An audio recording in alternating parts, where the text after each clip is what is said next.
Case 1. Dennis Rader. In 1966, Dennis Rader enlisted in the United States Air Force.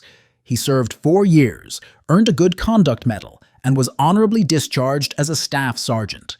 By 1974, he was back in Wichita, Kansas, working for a home security company, installing burglar alarms in people's houses. He knew how the sensors were wired, which entry points were covered, and which ones weren't. On January 15, 1974, he put that knowledge to use. He broke into the Otero family home, cut the phone lines, and strangled 4 members of the family: a father, a mother, an 11-year-old girl, and a 9-year-old boy. 9 months later, he decided the murders weren't enough. He wanted credit. He wrote a letter to the Wichita Eagle describing details only the killer would know, and gave himself a name: BTK. Bind, torture, kill. Over the next 17 years, he killed 6 more people in Wichita, bringing his total to 10. Between murders, he kept sending letters to newspapers, to police, to television stations. The man was running a one-person PR campaign for his own murders. And what was he doing in between? Leading a Cub Scout troop, serving as president of his church council, working as a compliance officer for Park City. The man who knocked on your door if your grass was too long was strangling people on weekends. Nobody suspected him, not for 30 years, not once. In 1991, the killings stopped. For 13 years, there was nothing. Then, in January 2004, the Wichita Eagle ran a 30th anniversary article on the unsolved BTK case. Rader saw it and was bored, so he started writing again. He sent packages to media outlets, letters, cereal boxes stuffed with drawings and dolls posed to mimic his victims. Then he asked police a question through a classified ad. Could a floppy disk be traced back to him? The police responded with another classified ad, using his code name. They told him no. They lied, but Rader trusted them. He mailed a purple floppy disk to a local TV station. The metadata on that disk showed it was last edited by someone named Dennis at Christ Lutheran Church, the church where Dennis Rader was council president. It took police 10 days to identify him. Dennis Rader was arrested on February 25, 2005, near his home in Park City. He received 10 consecutive life sentences, 1 for each victim. He won't be eligible for parole for 175 years. Case 2. Anthony Sowell. In 1978, Anthony Sowell enlisted in the United States Marine Corps. He served 7 years as an electrician, earned a Good Conduct Medal, a Certificate of Commendation, and was honorably discharged in 1985. 4 years after his discharge, he lured a pregnant 21-year-old woman to his home, choked her, and sexually assaulted her. He pleaded guilty to attempted rape and was sentenced to 15 years in prison. He served every single one of them. 2 years after his release, he moved into a house on Imperial Avenue in Cleveland. Between 2007 and 2009, he lured 11 women there with offers of drugs and alcohol. He strangled them. Then he buried their bodies in his basement, in his backyard, and left some decomposing on the 3rd floor. 11 bodies in one house. The neighbors noticed a smell. A rotting, suffocating stench that clung to Imperial Avenue for years. The city investigated and blamed Ray's sausage shop next door, which made the owner spend $10,000 flushing his sewage with bleach. The smell wasn't coming from the sausage shop, it was coming from Sowell's house.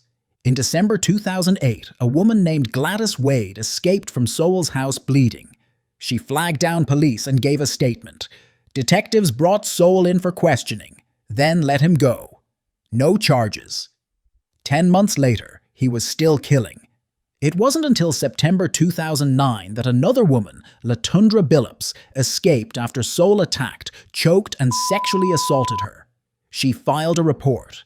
A month later, police finally got a warrant and searched 12,205 Imperial Avenue. They found 2 bodies on the first visit. They kept digging. 10 bodies and a skull, buried in the basement, the yard, and stacked on the 3rd floor. Sowell was arrested 2 days later, spotted walking down the street in his own neighborhood. In 2011, a jury found him guilty on 82 counts, including aggravated murder. He was sentenced to death. No execution date was ever set. He died in prison in February 2021 from a terminal illness at the age of 61. Case 3. Israel Keyes. In 1998, Israel Keyes enlisted in the United States Army. He completed Rangers training, earned an expert infantryman badge, an air assault badge, and was deployed to the Sinai Peninsula on a peacekeeping mission. 3 years of model service. Honorable discharge in 2001. After his discharge, he settled in Washington State, worked maintenance for a local tribe, and raised a daughter. By all accounts, he was a good father and a quiet neighbor. He later moved to Anchorage, started a construction company, and lived with his girlfriend and daughter. Nobody suspected anything. What nobody knew was that Keyes had been planning murders for years. He buried murder kits across the country, waterproof containers filled with guns, silencers, ammunition, duct tape, rope, and chemicals for dissolving bodies. He'd fly to a different state, rent a car, drive hundreds of miles, dig up a kit, and kill a stranger. Then he'd fly home and make breakfast for his daughter. He had no victim type, no geographic pattern, no connection to the people he killed. He once flew to Vermont and broke into a couple's home because their garage looked easy to enter. He chose them for the layout of their house. His last victim was Samantha Koenig, an 18-year-old barista in Anchorage. In February 2012, he kidnapped her from her coffee stand, strangled her, and left her body in a shed behind his house. Then he went on a 2-week family cruise. When he came back, he applied makeup to Koenig's face, sewed her eyelids open with fishing line, and photographed her holding a 4-day-old newspaper. He sent the photo to her family as proof she was alive and demanded $30,000. She had been dead for weeks. Her parents paid. Keyes started withdrawing the money at ATMs across the country. Surveillance cameras caught him at every stop. On March 13, 2012, a Texas Highway Patrol officer spotted his rental car in a restaurant parking lot. Inside, Koenig's ID, her phone, a gun, and the exact disguise from the ATM footage. The FBI interrogated him for more than 40 hours. He cooperated when he felt like it, and went silent on the rest. When shown a photo of a missing woman from New Jersey, he stared at it and said, "I'm not ready to talk about that one." He told investigators, "I'm two different people, basically. And the only person who knows about what I'm telling you is me." On December 1st, 2012, Israel Keyes killed himself in his cell. He was 34. Under his bed, investigators found 11 skulls drawn in blood and a suicide note described as an ode to murder. Most of his victims have never been identified. Case 4. Robert Lee Yates. In 1977, Robert Lee Yates joined the United States Army as a helicopter pilot. Over the next 19 years, he flew OH-58 Kiowa Scouts, served in Germany, flew combat support in Desert Storm, and deployed to Somalia and Haiti. He earned 3 Meritorious Service Medals, 3 Commendation Medals, and reached the rank of Chief Warrant Officer 4, the highest warrant officer rank available.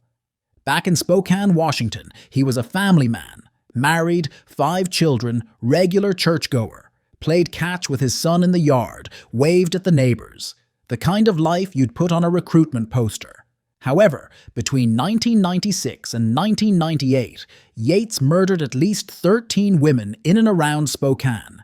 He targeted sex workers on East Sprague Avenue, women he knew were vulnerable and unlikely to be reported missing quickly.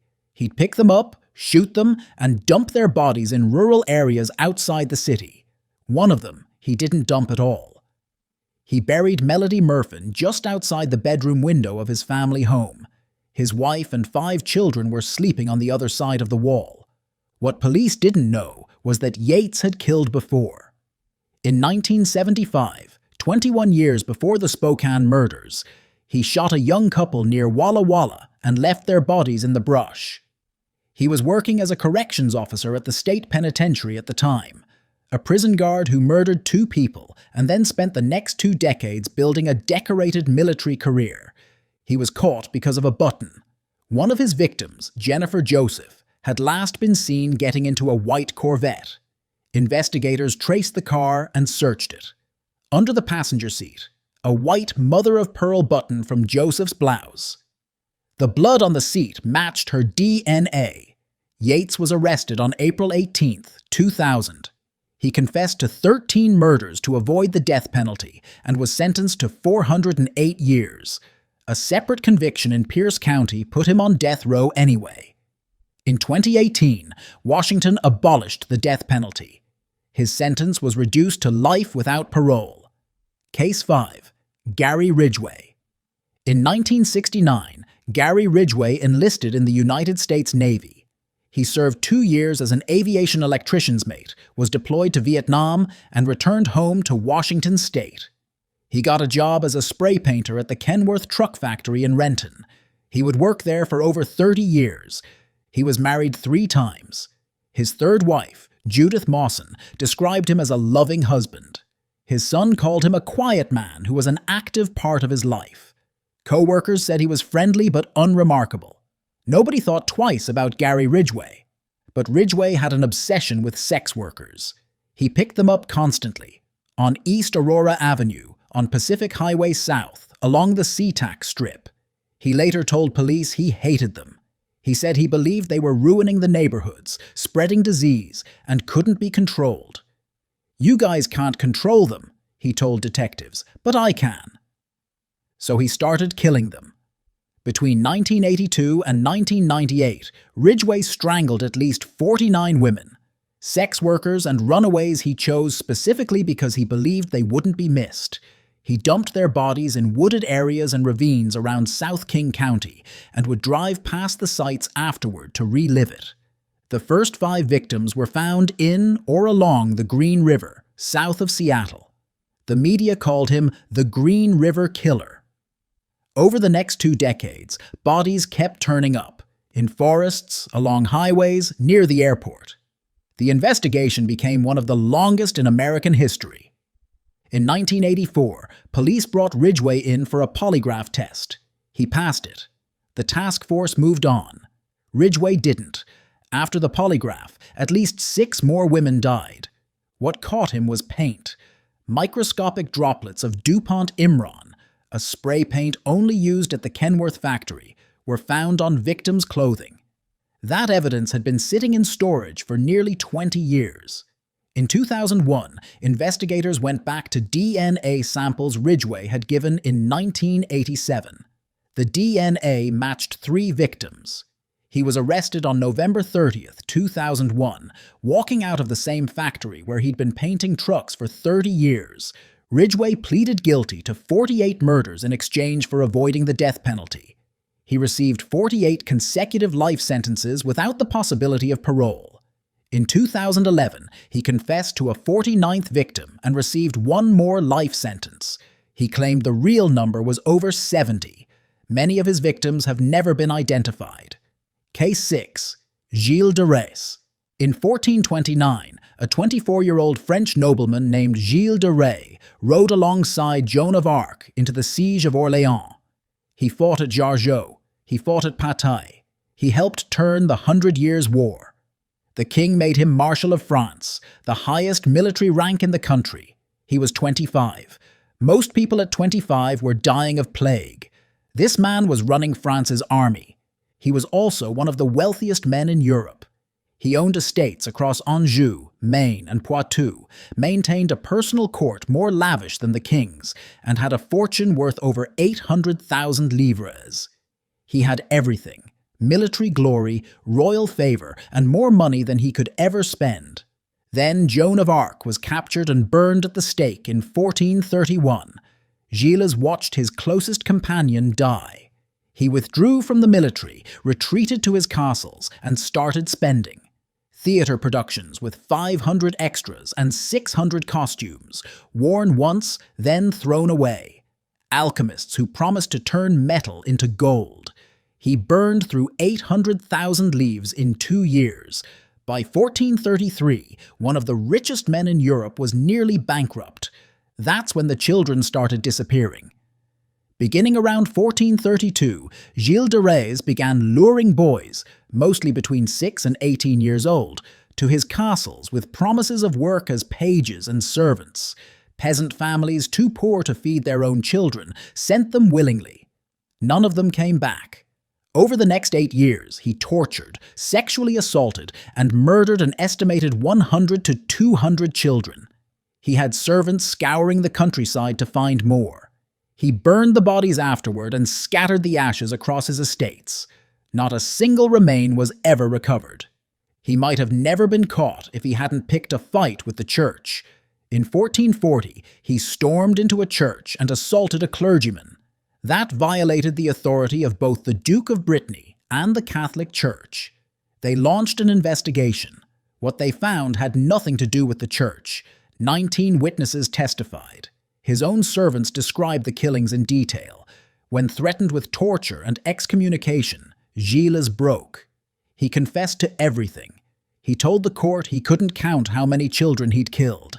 He said what he had done would be enough to convict 10,000 men.